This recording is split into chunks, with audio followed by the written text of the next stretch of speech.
ACT ప్రేక్షకులకు నమస్కారం. అభ్యర్థుల అంతరంగం కార్యక్రమానికి స్వాగతం. అన్నబాటలో నడుస్తా, అందరికీ అందుబాటులో ఉంటానంటున్నారు బడేటి చంటి.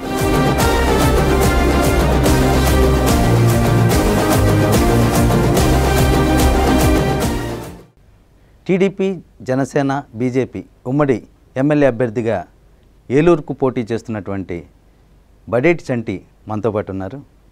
ఆయన్ని అడిగి పలు అంశాల గురించి తెలుసుకుందాం. నమస్తే అండి. నమస్కారం. నమస్కారం. ఏలూరు ఓటర్లు మిమ్మల్ని ఎందుకు ఎమ్మెల్యేగా ఎంపిక చేసుకోవాలి? ఇప్పుడు ఈ ప్రభుత్వ ప్రజా వ్యతిరేక విధానాలు, అలాగే ఏదైతే మా బడేటి కుటుంబం నేపథ్యంలో, అలాగే అన్నగారు ఏదైతే చేశారో, మా తాతగారు అవ్వచ్చు, మా నాన్నగారు అవ్వచ్చు, మా అన్నగారు అవ్వచ్చు, ఏలూరు అభివృద్ధిలో బడేటి కుటుంబానికి ఒక ప్రత్యేకత ఉంది. అభివృద్ధి చేసిన దాంట్లో ఒక్కో ఒక మార్కు ఉంది. ఆ మార్కు రాజకీయం బడేటి కుటుంబం చేయించగలదు అనే నమ్మకం ప్రజల్లో ఉంది. కాబట్టి రేపు బడేటి కుటుంబం నుంచి ఏదైతే నేను ఎన్నుకోబడతానో ఏలూరు ప్రజలకు మంచి జరుగుద్ది కాబట్టి నన్ను ఎన్నుకుంటారని నేను. సేవ చేయాలంటే చాలా మార్గాలు ఉన్నాయి. ఎమ్మెల్యే మాత్రమే చేయాలనుకుంటున్నారా? అంటే బుజ్జిగారు ఎమ్మెల్యే కాకముందే నేను అనేక సేవా కార్యక్రమాలు, ఎందుకంటే మేము చిన్నప్పటి నుంచే మా నాన్నగారు ఒక సేవాగుణం నేర్పారు. మా నాన్నగారు అదే లాయర్ వృత్తిలో ఉండి ఎవరికైనా హెల్ప్ కావాలన్నా కూడా ఆయన వితౌట్ ఫీజ్ చేస్తూనే ఉండేవారు. అలాగే మేము ఏదైతే వ్యాపారం చేస్తున్నామో ఆ వ్యాపారంలో వచ్చిన దాంట్లో కూడా కొంత సేవా కార్యక్రమాలకు ఖర్చు పెడుతుండేవాళ్ళు. అలాగే నేను కూడా మా నాన్నగారు చనిపోయిన తర్వాత మేము వెంటనే ఇమీడియట్గా ఏం రాజకీయాలు రాలేదు. మాకు 18 సంవత్సరాలు గ్యాప్ వచ్చింది మా నాన్నగారికి మళ్ళీ బుజ్జిగారు రావడంలో. రమారమి 14 నుంచి 15 సంవత్సరాల దాకా గ్యాప్ వచ్చింది. అందులో నేను చాలా బిజినెస్లు చేసినప్పుడు దాంట్లో కూడా కొంత భాగాన్ని పిల్లలు చదివించడానికి కావచ్చు, ఎవరికైనా ట్రీట్మెంట్కి అయితే కావచ్చు, అలాగే ఎవరికైనా పలానా ఉద్యోగం పర్పస్గా లేదండి మాకు ఇది ఉంది అని అనుకుంటే మా అమ్మగారు కానీ మా నాన్నగారు కానీ ఏదైతే మా ఇంట్లో అలవాటు పడిందో అదే విధంగా మేము కూడా చేసాం. నా పేరు చెప్పుకుని ఇన్ని కుటుంబాలు బాగుపడి వాళ్ళు చెప్పుకుంటే నాకు కూడా ఆనందంగా ఉంటుంది.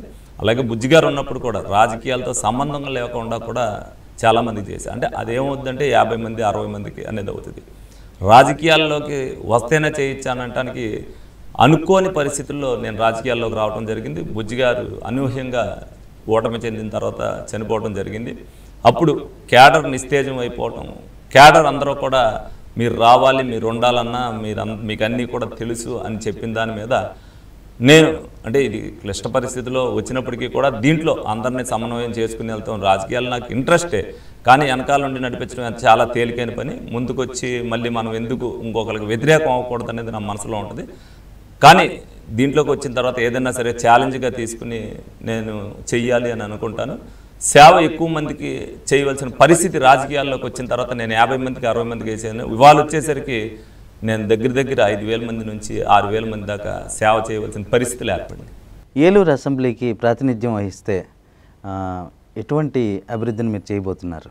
నాకు ఒక గర్వకారణంగా ఉంటుంది. మా తాతయ్య గారి టైంలో పలానా మార్కెట్ కట్టారు, పలానా వంతులు నిలబడి, పలానా పంపుల చెరువు వచ్చింది, జిల్లా హెడ్ క్వార్టర్ వచ్చింది అనేది చరిత్ర చదివినప్పుడు అవన్నీ అంటున్నప్పుడు మా తాతయ్య గారు ఇన్ని చేశారా అని చెప్పి నాకు ఒక గగురుపాటు, ఎందుకంటే ఒక గర్వంగా కూడా ఫీల్ అవుతుంటాను.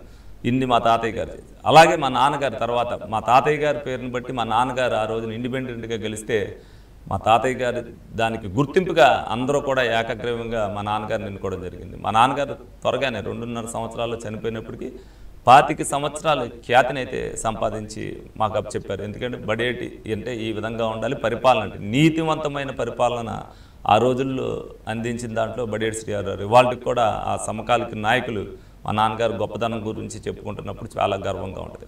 తర్వాత 15 సంవత్సరాల తర్వాత అదే గుర్తింపుతో మళ్ళీ బడేటి బుజ్జిగారు మరి ఎమ్మెల్యే అవడానికి కారణం అది వచ్చిన తర్వాత, అంటే ఇప్పుడు రాజకీయాల్లో మార్పులు వచ్చిన తర్వాత కొన్ని అపనిందలు ఆయన మీద అభియోగాలు రావడం జరిగింది. ఏదేమైనప్పటికీ కూడా ఆయన కూడా ఎందుకంటే చనిపోయిన తర్వాత మార్పు లేని నాయకుడిగా, అంటే ఎమ్మెల్యే అంటే ఈ విధంగా చెయ్యాలి, ఎమ్మెల్యే అంటే ఇటువంటి అభివృద్ధి చెయ్యాలి అన్నట్టుగా 5 సంవత్సరాల్లో 50 సంవత్సరాల ఖ్యాతిని ఆయన ఆర్జించాడు. ఇవాళ అందరూ కూడా బేరీ చేసుకుంటారు బుజ్జిగారి పరిపాలనే మిగతా ఎమ్మెల్యేలు చేసిన పరిపాలనే. ఆయన ఒక అనుభవశాలిగా ఏలూరుని అభివృద్ధి చేయడంలో ఆయన మార్పు రాజకీయాన్ని చూపించాడు. రేపు నేనేదైతే మా తాతగారు, మా తండ్రి గారు, మా అన్నగారు చేశారో నేను కూడా అటువంటి డిఫరెంట్ మార్క్ రాజకీయం చేసి బడేటి చంటి హయాంలో ఇది జరిగింది అని చెప్పుకునేటట్టుగా జిల్లా హెడ్ క్వార్టర్ని తీర్చిదిద్దడంలో నా మార్క్ రాజకీయం అనేది తప్పనిసరిగా ఉంటుంది. అయితే మీరు రాజకీయాల్లో రావడానికి కొంతమంది స్ఫూర్తి ప్రదాతలు ఉంటారు, అటువంటి వాళ్ళు ఎవరైనా ఉన్నారా? అదేవిధంగా బుజ్జిగారి ఇంపాక్ట్ అంటే బడేటి బుజ్జిగారి ఇంపాక్ట్ ఎంతవరకు ఉంది మీ మీద? నాకు స్ఫూర్తిదాయకం అంటే నేను రాజకీయాలు రావడానికి స్ఫూర్తిదాయకం లేదు, మా కుటుంబం రాజకీయాల్లో రావడానికి అనడానికి నేను నిదర్శనం. బుజ్జిగారికి అసలు రాజకీయాల్లోకి రావాలన్న ఆలోచన కానీ ఇది కానీ ఏం లేదు. ఎందుకంటే కానీ అనుకోని పరిస్థితుల్లో మా పెద్దన్నయ్య గారికి నేరల రాజా గారి టైంలో ఎమ్మెల్యే టికెట్ ఆ రోజుల్లోనే పెట్టడం జరిగింది. వాళ్ళు ఇవ్వటం దాంట్లో అప్పుడు ఇందిరాగాంధీ టైంలో అది ఇక్కడ నుంచి పంపించడంలో జిల్లా అధికార నాయకత్వం పంపించలేదన్న ఉద్దేశంతో ఒక కోపానికి గురై బుజ్జిగారు నెక్స్ట్ ఎలక్షన్కి వచ్చేసరికి మళ్ళీ కార్పొరేషన్ ఎలక్షన్లో టికెట్ పెట్టడం జరిగింది. దాంట్లో కాంగ్రెస్లో పరిగణలోకి తీసుకోలేదని, మా కుటుంబానికి కనీసం కార్పొరేటర్ కూడా పరిగణలోకి తీసుకోవాలని లేదన్న ఉద్దేశంతో ఇండిపెండెంట్గా పోటీ చేసి 400 ఓట్ల మెజారిటీ గెలవడం జరిగింది. కార్పొరేషన్గా మనం ఏమీ చేయలేము, కౌన్సిలర్గా ఏమీ చేయలేము, మనం వైస్ చైర్మన్గా చేయాలి, మనం ఎదుగుదల ఉండాలన్న ఉద్దేశంతో ఎన్టీ రామారావు పార్టీలో జాయిన్ అయ్యి వైస్ చైర్మన్ తీసుకోవడం జరిగింది. ఎందుకంటే ఆ రోజున ఆ విధమైన రాజకీయాల్లోకి రావాలి, బుజ్జిగారు ఎమ్మెల్యే అవ్వాలని ఉంది కాబట్టి ఆ ఇన్స్పిరేషన్ ఆ రోజున ఏదైతే ఉందో రాజకీయాల్లోకి రావాలని ఆ రోజున చాలా పట్టుదలతో వైస్ చైర్మన్ అయ్యలో కానీ దీంట్లో కౌన్సిలర్గా చేయడంలో కానీ పూర్తిగా, ఎందుకంటే అప్పటికి బుజ్జిగారు మెద్రాసులో చదువుకుని రావడం జరిగింది.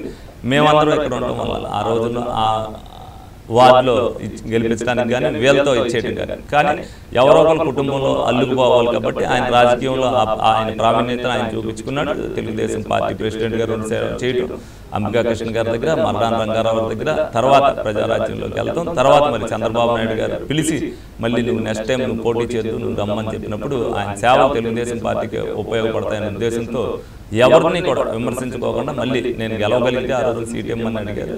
డెఫినెట్గా చంద్రబాబు నాయుడు గారు ఆ సీట్ నుంచి గెలిపించుకోవడం జరిగింది. ఇప్పుడు ప్రస్తుతం ప్రజా సంకల్ప యాత్ర ఒకటి చేస్తూ ఉన్నారు మీరు. ఇది ఇప్పటికీ 4 రోజులు దాదాపు దాటిపోయింది. ఎటువంటి సమస్యలను గుర్తించారు? ప్రజలు ఏమంటున్నారు? మీరు ఇందాక అన్నారు రాజకీయాల్లోకి రావడం నాకు ఒక అవగాహన ఉంది కాబట్టి ప్రతి మనిషితో కూడా 1-to-1 ఇంటరాక్ట్ ఉండాలన్న ఉద్దేశంతో ప్రతి కుటుంబాన్ని నేను ఒకళ్ళు వ్యక్తిగతంగా మాట్లాడాలి, నేనేంటనేది వాళ్ళకి తెలియాలన్న ఉద్దేశంతో నేను ప్రతి ఇంటికి కూడా తిరగడం జరిగింది. అంటే ఈవెన్ ఇంకా నాకు 5% అపార్ట్మెంట్లు ఉన్నాయి తప్పితే మిగతా అన్ని 1-to-1 అందరితో మాట్లాడాను. నేను నిమిషంన్నర ప్రతి ఒక్కరి దగ్గర స్పెండ్ చేసి దాదాపు 2.5 సంవత్సరాలు తిరగడం జరిగింది. వాళ్ళకి నేనేంటో తెలియాలి, రేపొద్దున ఏదైనా సమస్య ఉంటుందంటే చనువుగా నా దగ్గరికి వచ్చే మనిషి అయి ఉండాలి. ఆ ఎమ్మెల్యే మనం మాట్లాడగలం, రేపొద్దున ప్రజాప్రతితో చనువుగా వెళ్ళగలం అనే నమ్మకం వాళ్ళకి కలిగించాలి. దాంట్లో నేను సక్సెస్ఫుల్ అయ్యాను. వాళ్ళతో అలాగే మాట్లాడాను, వాళ్ళని నవ్వించాను, వాళ్ళ దగ్గర నుంచి వాళ్ళ బాధలు తెలుసుకున్నాను. వాళ్ళకు ఒక అభయం కింద నేను వస్తే ఏం చేయగలననే నమ్మకాన్ని కలిగించాను. ప్రజలు కూడా నా మాటలకి వాళ్ళు కూడా స్పందించి ఆ రోజునే చెప్పారు. ఒక విధంగా చెప్పాలంటే ఒక సర్వే టీం కంటే ఎక్కువగా నా దగ్గర వాళ్ళన్నీ కూడా చెప్పడం జరిగింది. ఎందుకంటే సర్వే టీంకి కూడా కొంతమందికి ఎవరు ఓటేస్తారనేది చెప్పలేకపోవచ్చు, కానీ నా దగ్గర వాళ్ళు ఏం జరుగుతుంది, ఏం జరగబోతుంది, రేపు మీరే చూస్తారు కదా అనే విషయాలు నాతో నిమిషంన్నరలో 90% ఆఫ్ ది పీపుల్ ప్రతి ఒక్కరు కూడా నేను వాళ్ళతో మమేకమే చేసి ప్రజల్లో ఒక్కడిగా ఉండాలనేది నా నిర్ణయం కాబట్టి నేను ప్రజల్లో ఒకటిగా ఉంటాననే నమ్మకాన్ని వాళ్ళకి కల్పించాను. వాళ్ళ నా నమ్మకాన్ని నిలబెట్టుకుంటారనే నమ్మకం కూడా వాళ్ళకి కలిగింది. ఒకవేళ మీరు ఏలూరు అసెంబ్లీకి ప్రాతినిధ్యం వహిస్తే ప్రజల దగ్గరికి మీరు వెళ్తారా, లేక వాళ్ళ సమస్యను మీ దృష్టి తీసుకురావాలా? నేను ఇప్పుడు ఏదైతే నిత్యం ప్రజల్లో ఉన్నానో రేపు నేను అధికారంలో ఉన్న ఒక ప్రజాప్రతినిధి అనేది ప్రజల్లో ఉండాలి, ప్రజా సమస్యలు తీర్చాలి. వాళ్ళు ఎన్నుకునేదే ప్రజలకు ఒక రిప్రజెంటేషన్ ఎన్నుకున్నట్టు, అంతేగాని నన్ను ఎమ్మెల్యేగా ఎన్నుకోవడం వల్ల నాకు అధికారాలు ఇచ్చి నేను పెత్తనం చేయడానికి కాదు. వాళ్ళ తరపున ప్రతినిధిగా రేపు ఏదన్నా వాళ్ళకి సమస్య వచ్చే తీరుస్తానని, లేకపోతే వాళ్ళ సమస్య పట్ల నేను పోరాటం చేస్తానని నన్ను ఎన్నుకుంటారు. ఆ రెండిట్లో కూడా నేను సఫలీకృతం అవ్వాలి. వాళ్ళ తరపున నేను పోరాటమైనా చేయాలి, వాళ్ళ సమస్యను నేను తీర్చగలిగిన ఉండాలి. తప్పనిసరిగా అది తీర్చుతాననే నమ్మకం వాళ్ళకు ఉంది కాబట్టి నేను అది తీర్చుతానని చెప్పి వాళ్ళకు కూడా నేను అభయంగా ఆస్తించాను. అయితే ఇప్పుడు ప్రస్తుతం ఏలూరులో ట్రాఫిక్ సమస్య బాగా ఉంది. ఈ ట్రాఫిక్ సమస్య పరిష్కారంలో అడుగడుగున ప్రజాప్రతినిధులే అడ్డుపడుతున్నారని విమర్శలు ఉన్నాయి. దాని మీద అదే ఎంతవరకు భావ్యం అంటారు మీ దృష్టి? మరి నాకు తెలిసి బుజ్జిగారి టైంలో అయితే అటువంటి ఏం లేవు. మా నాన్నగారి టైంలో మంచి ట్రాఫిక్ నియంత్రణ అనేది జరిగేది. విషయానికి వచ్చేసరికి నేను అటువంటి అయితే నేను ఇచ్చాను. అఖిలపక్షంతో పాటు ఏదైతే వ్యాపారస్తులు ఉన్నారో వాళ్ళని కూడా భాగస్వాములు చేస్తా, పోలీస్ వ్యవస్థను కూడా కూర్చోబెడతా. అందులో పెద్దవాళ్ళని చిన్నవాళ్ళని ఇద్దరిని కూడా వ్యాపారస్తులు కూర్చో, ఎక్కడైనా సమస్య ఉంది, ఈ ట్రాఫిక్ వల్ల ఇబ్బంది ఉంది, ఇది ఇలా చేద్దామండి అని అనుకుంటే అందరినీ కూడా పరిగణలోకి తీసుకుని ఏదైతే ఉపయోగం ఉందో మెజారిటీ నిర్ణయం ప్రకారం దానికి నా నిర్ణయాన్ని కూడా తోడు చేసి అందరికీ అది ఆమోదయోగ్యంగా ఆ నిర్ణయాన్ని తీసుకుంటా. ఏలూరుకి అది తప్పనిసరిగా ఉపయోగపడాలి, ప్రజలకు ఉపయోగపడాలి. గబుక్కున ఏదైనా అనుకోని పరిస్థితిలో ఏదైనా పొరపాటు జరిగినా దాన్ని రెక్టిఫై చేసి మళ్ళీ ఇమీడియట్గా ప్రజల నుంచి ఏదైనా ఇది చేయటం వల్ల ఇబ్బంది జరిగింది అంటే ఇమీడియట్గా రెక్టిఫై చేయడానికి కూడా నేనేమన్నా ఆ నిర్ణయం తీసుకునేటప్పుడు గబుక్కున ఎప్పుడైనా పొరపాటు జరిగితే దాన్ని రీబ్యాక్ చేసుకుని కూడా వాళ్ళకి ఇచ్చేయడానికి కూడా నేను వెనుకం చేయను. ఎందుకంటే పంతం పట్టింపు అనేది రాజకీయాల్లో ఉండకూడదు. అలా ఉండటం వల్ల రేపొద్దున మనం ప్రజలకు దూరం అయిపోతాం. ఏదైనా ఒక నిర్ణయం తీసుకునేటప్పుడు ఏదైనా చిన్న పొరపాటు జరిగితే దాన్ని సరిచేయవలసిన బాధ్యతను కూడా నేను తీసుకుంటాను. తప్పనిసరిగా అది ప్రజల దగ్గర నుంచి వాళ్ళు కూడా వ్యాపారస్తులు అవ్వచ్చు, ఇంకొకళ్ళు అవ్వచ్చు, వాళ్ళు కూడా గబుక్కున పొరపాటుగా ఇలా జరిగితే బాగుంటుంది అని అనుకోవచ్చు. తీరా ఆచరణలోకి వచ్చేటప్పటికి అదేదైనా ఇబ్బందికరమైంది అనుకుంటే దాన్ని రీబ్యాక్ కూడా చేసుకుంటాను. తప్పనిసరిగా ప్రజలకి ఆమోదయోగ్యంగా ప్రజలందరూ కూడా బాగుండాలి అనేది నా కోరిక. ఇప్పుడు ఎవరిని అడుక్కోకుండా డివైడర్లు వేశారు. ఉదాహరణకు చెప్తున్నా, శ్రీనివాస థియేటర్ రోడ్లో డివైడర్లు వేశారు. అవి ఎందుకు వేశారు అనేది అర్థం కాని పరిస్థితి. ఎందుకంటే ట్రాఫిక్ లేకోకుండా శుభ్రంగా వెళ్ళిపోయే పరిస్థితిలో ఉన్నప్పుడు ఒక ఆటో వెనకాల ఒక ఆటో వెళ్ళే పరిస్థితి తీసుకొచ్చారు. మరి శుభ్రంగా ఉన్న రోడ్ని మధ్యలో డివైడర్ వేసి దాన్ని ఆ విధంగా చేయటం మరి ఆ ప్రజాప్రతినిధికే తెలియాలి ఎందుకు వేశారని. మరి మీకు మీ ప్రత్యర్థులకి మధ్య ఉన్న ఒక వ్యత్యాసం ఏంటో చెప్పండి.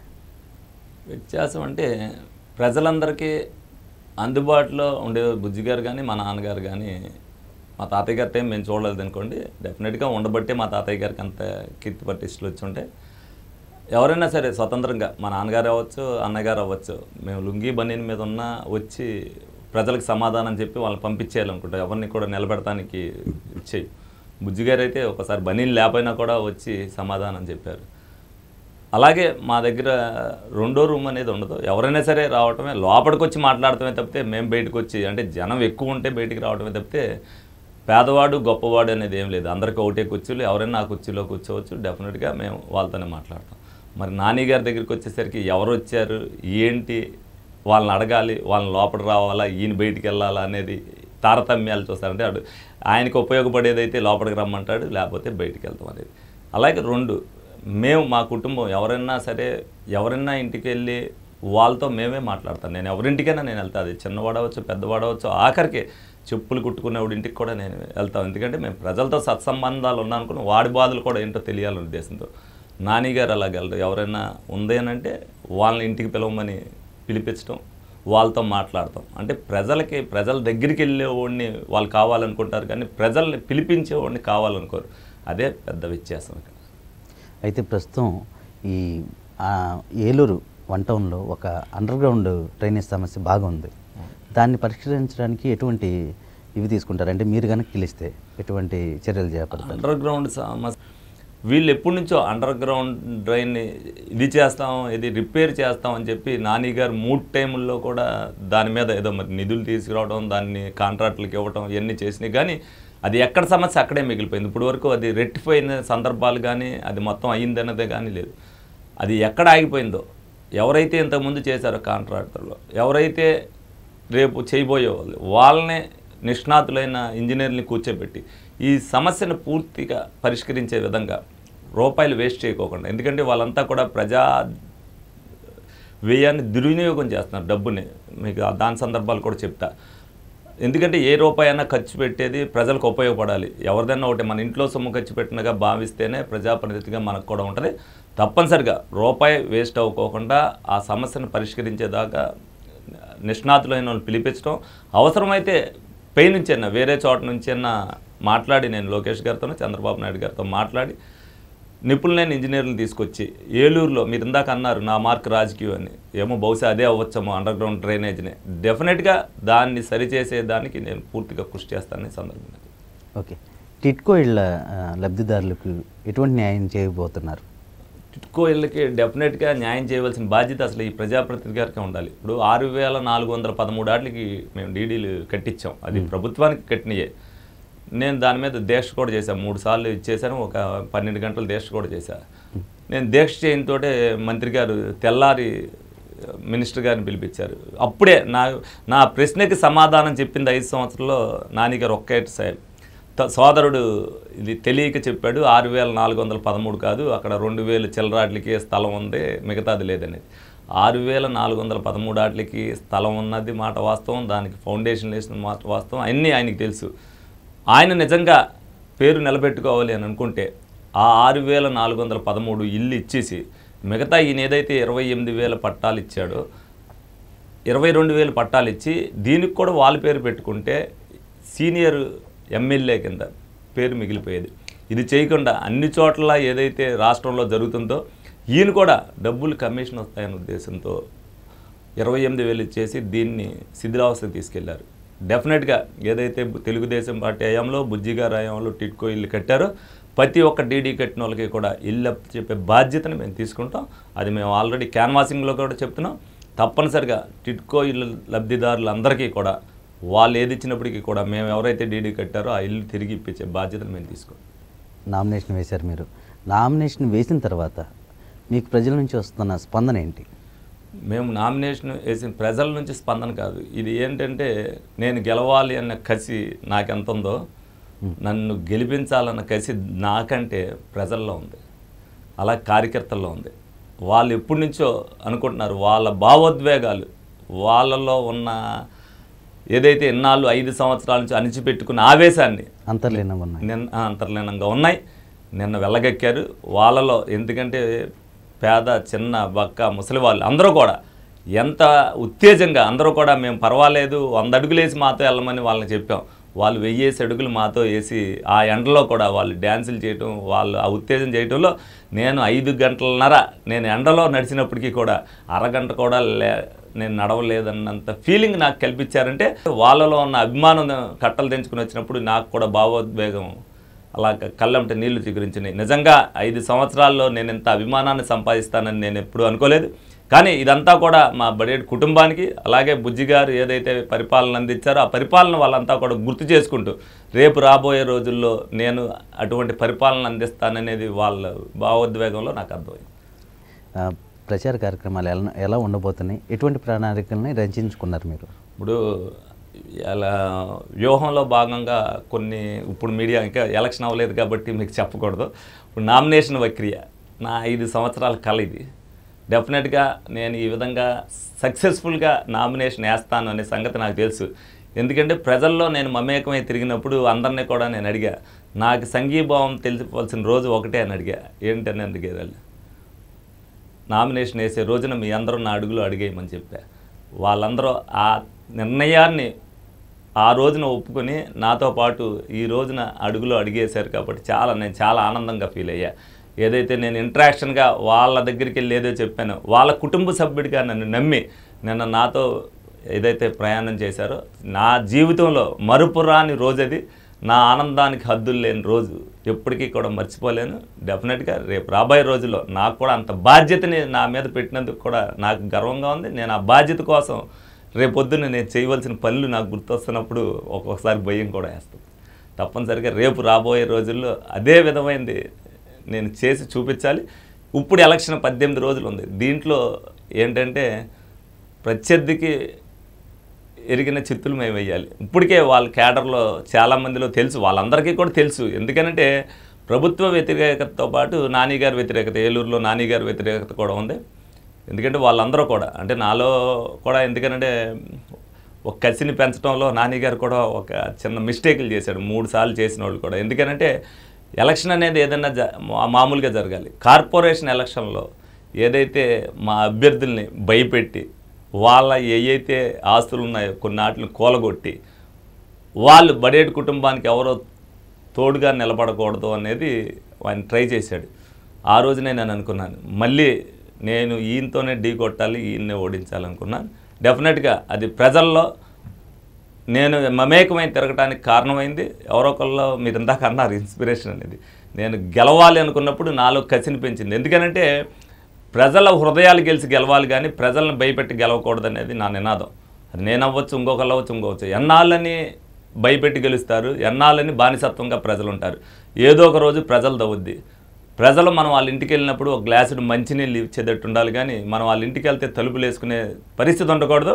నిజంగా ప్రజాప్రతినిధి ఇంటికి వెళ్ళినప్పుడు తలుపేస్తే దానికి ఆత్మహత్య సదృశనం కింద లెక్క. డెఫినెట్గా అటువంటి పరిస్థితి మా కుటుంబానికి ఎప్పుడు రాకూడదు. అందుకనే మేము ఎప్పుడు ప్రజల్లో బుజ్జిగారు చేశారు, మా నాన్నగారు చేశారు, మా తాతగారు చేశారని నాకు ఓటు అడిగే హక్కు ఉందని నేను వెళ్తున్నాను ప్రజల దగ్గరికి. నేను చేయలేదనేది ఎవరూ చెప్పలేదు.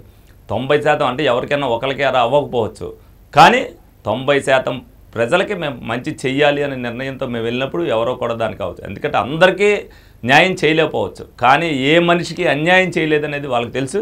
ఎందుకంటే దానం ఉన్నంత వరకు మనం దానం చేస్తాం. ఒక టైంలో మన దగ్గర మన స్తోమతకు మించి చేయాలన్నప్పుడు చేయలేకపోవచ్చు, కానీ వాడికి ఏం అన్యాయం చేయలేదు కాబట్టి ఎప్పుడు కూడా మనకు ఫేవర్గా ఉండాలనే ఉద్దేశం చూడాలి. వాడికి కొంతకాలం కోపాగ్ని ఉన్న తర్వాత వాడే తెలుసుకుని మనతో ప్రయాణం చేయడానికి ఇదవుతారు.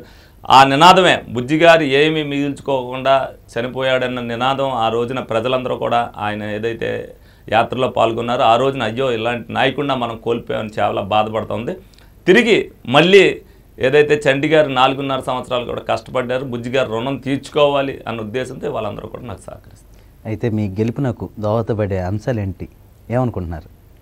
అంటే ఒక రూట్ మ్యాప్ అనేది ఆల్రెడీ చంద్రబాబు నాయుడు గారు వెరీ క్లియర్గా ఫస్ట్ డే 1 నుంచి చెప్పారు. ఈ ప్రభుత్వం ఏదైతే చేస్తుందో జగన్మోహన్ రెడ్డి గారి పరిపాలనా విధానాలు, ఎందుకంటే ఫస్ట్ డే 1 నుంచి కూడా ఆయన ప్రజావేదిక కూల్చినప్పుడు కానీ, రాజధాని పట్ల ఆయన చేసిన వైఖరి కానీ, అలాగే ఆయన కుటుంబంలో అది వాళ్ళ చెల్లి పట్ల బిహేవియర్ చేసిన విధానాలు కానీ, అలాగే పరిశ్రమల్లో ఆయన చేసే అవినీతి కానీ, అలాగే మద్యం మీద ఆయన చేసినది కానీ, చెత్త మీద పన్నేయడం కానీ, ప్రజలకి వాళ్ళందరికీ కూడా ప్రభుత్వం మీద వ్యతిరేకత, అలాగే వాళ్ళందరూ నిరాశ నిస్పృహలోకి వెళ్ళిపోయారు. ఏంటి ఈ ప్రభుత్వం ఈ విధంగా చేస్తుంది, పరిపాలన రాని ముఖ్యమంత్రిని ఎన్నుకున్నామని చాలామంది నేను వెళ్ళినప్పుడు కూడా చెప్పారు.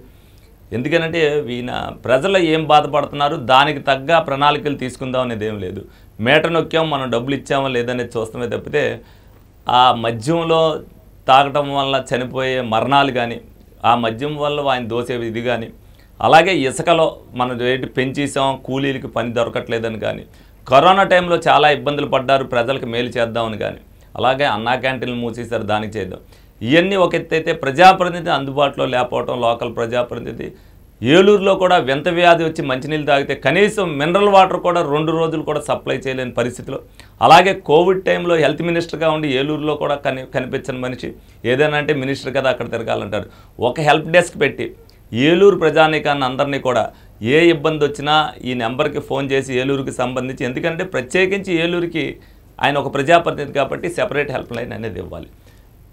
అది ఇవ్వకోకుండా ఏలూరు ప్రజానీకం ఎలా పోతే అలా పోయారని కనీసం ఆ రోజున రెడ్ జోన్లు పెట్టారు. ఆ రెడ్ జోన్లోకి ఏ రోజున కూడా మంత్రి గారు వెళ్ళి మీకు ఏమంతున్నాయి, మీకు ఇబ్బంది ఉంటుందా లేదా అనేది కానీ ఏ రోజున ఎంక్వైరీ చేసిన పరిస్థితులు కూడా లేవు. సూపర్ 6 పథకాలని ఎలా ప్రజల్లోకి తీసుకెళ్తున్నారు, వాటి మీద చైతన్యం ఎలా కల్పిస్తున్నారు? విపరీతంగా తీసుకెళ్ళిపోయాం. నాకు తెలిసి రాష్ట్ర వ్యాప్తంగా ప్రతి నియోజకవర్గానికి చెప్పారు. దాంట్లో మేము 3 times ఆల్రెడీ ప్రతి ఇంటికి కూడా తీసుకెళ్ళడం జరిగింది. నేను ప్రతి మీటింగ్లో కూడా నేను చెప్పడం జరుగుతుంది. సూపర్ 6 పథకాలు చంద్రబాబు నాయుడు గారు టీవీలు చూసేవాళ్ళు టీవీలు చూడొచ్చు, మామూలు చూసేవాళ్ళు. నేను వ్యక్తిగతంగా, ఎందుకంటే మా అందరికీ కూడా ఒక రీసెంట్గా కూడా ఒక క్యాలెండర్ ద్వారా ఎలక్షన్ నోటిఫికేషన్ రాకముందు ఇచ్చారు, ఒక దానికి ఇచ్చి దాంట్లో చెప్పడం జరిగింది.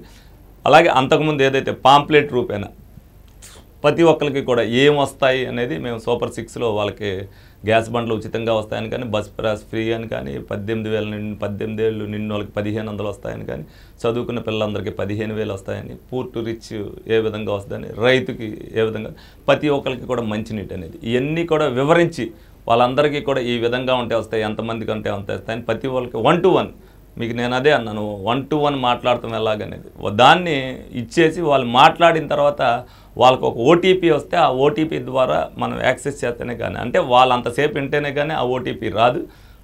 దాంట్లో మేము సక్సెస్ అయ్యాం. ఫైనల్గా మీరు ప్రజలకు ఇచ్చే సందేశం ఏంటంటే ఏం చెప్పబోతున్నారు? ప్రజలకు ఇచ్చేది ఒకటే, ఎప్పుడైనా సరే మనం ఎక్కడికైనా వెళ్ళినప్పుడు ఏదైనా ఒక వస్తువుని కొనేటప్పుడు మనం ఆలోచించుకుంటాం అది ఎన్నాళ్ళు పనిచేస్తుంది అనేది.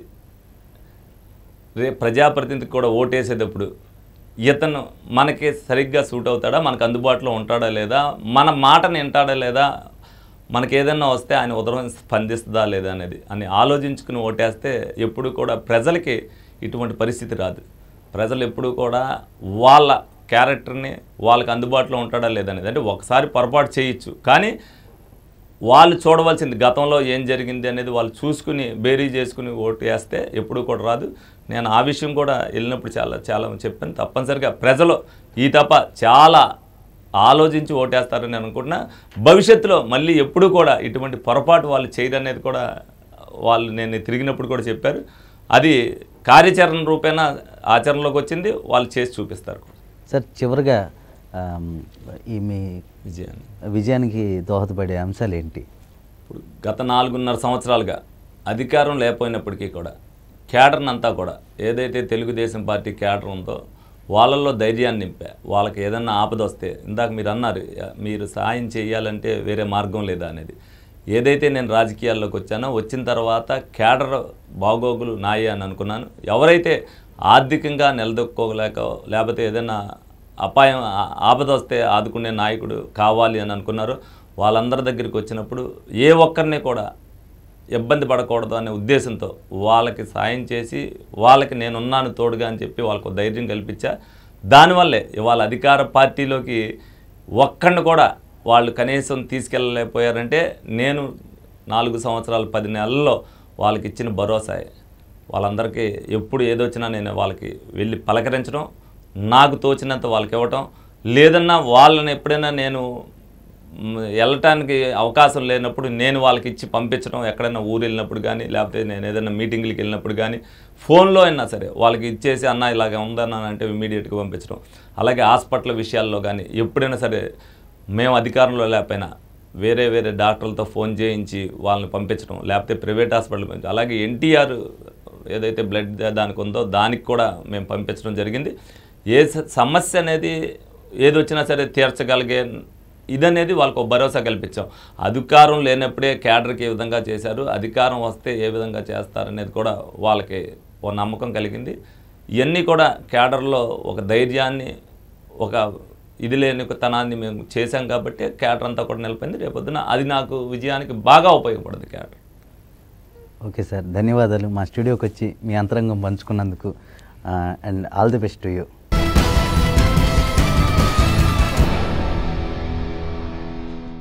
ఇది ఈరోజు అభ్యర్థి అంతరంగం.